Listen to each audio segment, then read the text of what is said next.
दोस्तों स्वागत है आपका एजुकेशन अड्डा 99 पे।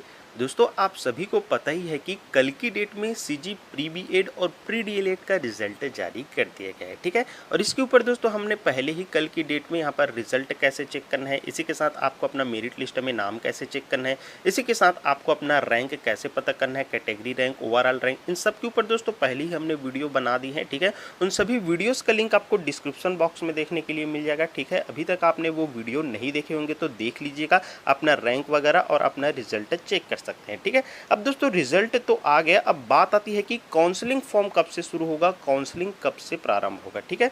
तो दोस्तों इस वीडियो में हम जानेंगे कि काउंसलिंग फॉर्म कब से शुरू होगा, इसी के साथ आपको काउंसलिंग कब और कैसे कराना होगा। इसमें दोस्तों आपके जो गवर्नमेंट कॉलेज है, प्राइवेट कॉलेज है, उसमें आपको कैसे अलॉट होता है, तो सारी जानकारी दोस्तों इस वीडियो में हम आपको देंगे, ठीक है। आपको कितने दिनों का इसमें समय मिलता है, कहाँ से काउंसलिंग कराना होता है, तो वीडियो को लास्ट तक देखिएगा। चलिए सारी जानकारी आपको इस वीडियो में देते हैं। तो वीडियो में आगे बढ़ने से पहले दोस्तों आज की डेट में जो पेपर कटिंग आया हुआ है, आइए उसे देख लेते हैं, ठीक है। इसके बाद काउंसलिंग कैसे कराना है सारी जानकारी आपको देंगे, ठीक है। तो दोस्तों यहाँ पर आप देख सकते हैं बीएड और डीएलएड प्रवेश परीक्षा के नतीजे जारी, यहाँ पर इसके रिजल्ट जारी कर दिए गए हैं। इसके काउंसलिंग अगले हफ्ते से संभव बताई जा रही है, ठीक है, जिसमें यहाँ पर लगभग 3.5 लाख विद्यार्थियों ने यहाँ पर इसके एग्जाम दिलाए हैं। और इसमें दोस्तों संभावित तिथि आपकी बताई जा रही है 10 सितंबर। यहाँ पर देख पाएंगे एडमिशन के लिए अब काउंसलिंग 10 सितंबर से पहले शुरू होने की संभावनाएं बताई जा रही है, ठीक है। तो 10 सितंबर से पहले दोस्तों आपकी काउंसलिंग की प्रक्रिया भी शुरू हो जाएगी, ठीक है। चलिए अब काउंसलिंग से लेकर सारी जानकारी आपको देते हैं। तो दोस्तों अभी तक जो प्री बीएड है और प्री डीएलएड है, उन सभी के जैसे इसका फॉर्म डालाना या फिर इसका रिजल्ट कंडक्ट कराना या फिर इसका रिजल्ट जारी करना, ये सारी प्रक्रियाएं तो यहाँ पर छत्तीसगढ़ व्यापम के माध्यम से हुआ था, ठीक है। अब दोस्तों इसके आगे जो काउंसलिंग की प्रक्रिया है वो दोस्तों यहाँ पर एससीईआरटी की वेबसाइट से होगी, ठीक है। यहाँ पर एससीईआरटी की ये ऑफिशियल वेबसाइट है, जिसका मतलब यहाँ पर राज्य शैक्षिक अनुसंधान एवं परीक्षण परिषद यहाँ पर रायपुर है, ठीक है।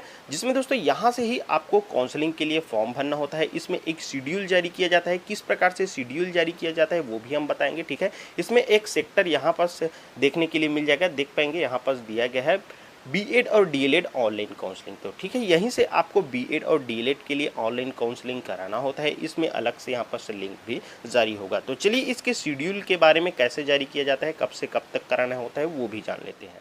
तो दोस्तों यहाँ पर आप देख पाएंगे कि एससीईआरटी के माध्यम से जो काउंसलिंग की प्रक्रियाएं कराई जाती है प्री बीएड और प्री डीएलएड के लिए, उसके लिए दोस्तों कुछ इस प्रकार से यहाँ पर शेड्यूल जारी किया जाता है, ठीक है, आवंटन की कार्यक्रम के लिए। हालांकि दोस्तों ये 2023 का यहाँ पर शेड्यूल है, ठीक है। आइए इसी के माध्यम से समझते हैं किस प्रकार से यहाँ पर सारी प्रक्रियाएं होती है, ठीक है। तो दोस्तों आपको बताना चाहेंगे कि प्री बीएड या प्री डीएलएड की जो काउंसलिंग की प्रक्रिया है, इसके लिए दोस्तों यहाँ पर प्रथम चरण और 2 चरण, ठीक है, यहाँ पर 2 चरण के लिए शेड्यूल जारी किया गया है। इसके साथ साथ दोस्तों आपकी 3 चरण में टोटल ये काउंसलिंग की प्रक्रियाएं कंप्लीट की जाती है, ठीक है। हालांकि दोस्तों अभी इसमें 2 चरण का आपको देखने के लिए मिलेगा। आइए कैसे कैसे होता है वो भी बताते हैं।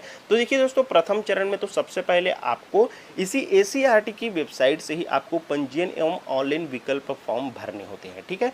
ये फॉर्म दोस्तों आपका ऑनलाइन होता है, ऑनलाइन ही आपको काउंसलिंग कराना होता है। और ऑनलाइन काउंसलिंग कराने के लिए प्रथम चरण के लिए दोस्तों केवल आप देख पाएंगे 18 अगस्त से लेकर 27 अगस्त तक, मतलब कि दोस्तों आपको 9 से लेकर 10 दिन का ही समय दिया जाता है, ठीक है। इस बीच में आप फॉर्म नहीं भर पाएंगे तो यहाँ पर प्रथम काउंसलिंग में आप शामिल नहीं हो सकते, ठीक है। तो दोस्तों जैसे ही यहाँ पर काउंसलिंग की प्रक्रिया स्टार्ट होती है 2024 में, तो बहुत कम समय दिया जाता है। तो चैनल को सब्सक्राइब करके रख लीजिए ताकि आपको सही टाइम पर इस डेट का पता चल सके। जैसे ही काउंसलिंग प्रक्रिया स्टार्ट हो फिर आप इसके लिए फॉर्म भर पाए, ठीक है। इसके बाद दोस्तों देखिए यहाँ पर काउंसलिंग के लिए तो यहाँ पास पिछले साल आपका अगस्त में ही स्टार्ट हो गया था फॉर्म, और अगस्त में ही प्रथम चरण की काउंसलिंग के फॉर्म की डेट भी लास्ट हो गई थी, ठीक है। लेकिन इस बार दोस्तों आपकी जो काउंसलिंग की प्रक्रिया है वो ध्यान रखेंगे 10 सितंबर से पहले यहाँ पर स्टार्ट हो जाएगी। फिर दोस्तों इसके लिए यहाँ पास दावा आपत्ति के साथ आपका मेरिट लिस्ट जारी किया जाता है। मेरिट लिस्ट में आपको दावा आपत्ति के लिए भी समय दिया जाता है। फिर दोस्तों आपका मेरिट लिस्ट के आधार पर आपको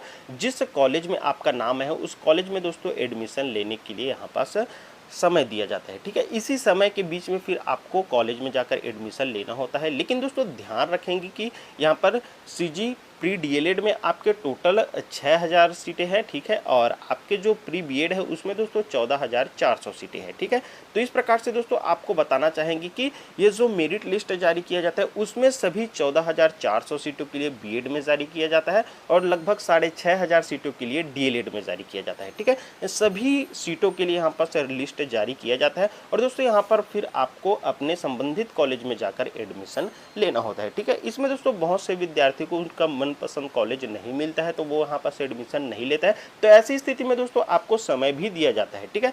आपको जो कॉलेज मिला है अगर आपको वहाँ एडमिशन नहीं लेना है तो दोस्तों आप उसमें रिजेक्ट भी कर सकते हैं, फिर आपको दूसरे कॉलेज में एडमिशन लेने के लिए भी अलग से समय दिया जाता है, ठीक है। फिर दोस्तों आपकी जो पहली चरण की काउंसलिंग हो जाती है, फिर रिक्त सीट कितना बचता है उसकी भी जानकारी दोस्तों वेबसाइट के माध्यम से ही दी जाती है। साथ ही साथ दोस्तों हम अपने चैनल के माध्यम से भी इन सब की जानकारी देते रहते हैं, ठीक है। इसके बाद दोस्तों फिर से यहाँ पर रिजल्ट जारी किया जाता है रिक्त सीटों के लिए, ठीक है।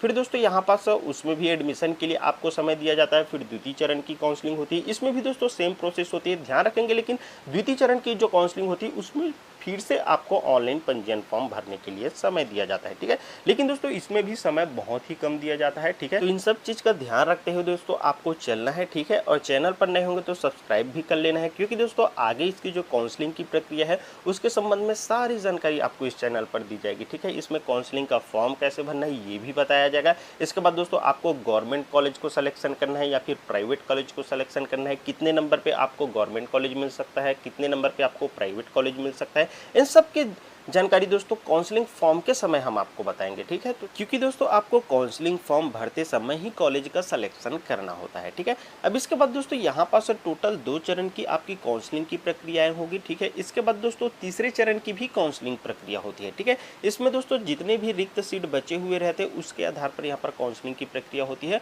और रिक्त सीट भी जारी किया जाता है, ठीक है। लेकिन एक चीज़ का और ध्यान रखेंगे, यहाँ पर ACRT के माध्यम से यहाँ पर रिक्त सीट की भी जानकारी दी जाती है। उसके बाद फर्स्ट काउंसलिंग में आपका कितना यहाँ पर कट ऑफ गया है ये भी बताया जाता है, ठीक है। तो उस कट ऑफ के अनुसार दोस्तों आपको कॉलेजों का सिलेक्शन करना होता है, ठीक है। बहुत से कॉलेज ऐसे होते हैं जिसमें कट ऑफ काफ़ी नीचे जाया रहता है और बहुत से कॉलेज ऐसे होते हैं जिसमें कट ऑफ काफ़ी ऊपर जाया रहता है, ठीक है। और इसका दोस्तों कट ऑफ किस प्रकार से जारी होता है, कट ऑफ कैसे बनता है, कौन से कॉलेज में हाई जाता है, किस में कम जाता है, ठीक है। तो कट ऑफ के ऊपर भी दोस्तों एक डिटेल वीडियो आएगा, ठीक है। इसके लिए बिल्कुल निश्चिंत रहिए। बस आपने चैनल सब्सक्राइब नहीं किए होंगे तो चैनल को सब्सक्राइब करके रख लीजिए ताकि आपको कट ऑफ के संबंध में जो वीडियो आए उसकी भी जानकारी मिल सके, ठीक है। तो दोस्तों ये तो हो गई आपके टोटल 2 चरण की काउंसलिंग, ठीक है। इसके बाद दोस्तों जो तीसरी चरण की काउंसलिंग होती है बचे हुए रिक्त सीटों के आधार पर, उसके लिए दोस्तों एक अलग से ही शेड्यूल जारी किया जाता है, ठीक है। फिर उस शेड्यूल के अनुसार आपकी थर्ड राउंड की काउंसलिंग होती है, ठीक है। तो कुछ इस प्रकार से दोस्तों बीएड और डीएलएड की काउंसलिंग की प्रक्रियाएं ACRT के माध्यम से संपन्न कराई जाती है, ठीक है। अब दोस्तों जैसे ही यहाँ पर काउंसलिंग फॉर्म स्टार्ट होता है तो उसके ऊपर दोस्तों हम वीडियो बनाकर बिल्कुल आपको बताएंगे और उसमें फॉर्म कैसे भरना है ये भी हम आपको बताएंगे, ठीक है। तो चैनल पर नए होंगे तो सब्सक्राइब कर लीजिए। चलिए दोस्तों फिर से मिलेंगे आपके साथ एक नए वीडियो लेकर इसी प्रकार से, तब तक के लिए धन्यवाद, जय हिंद।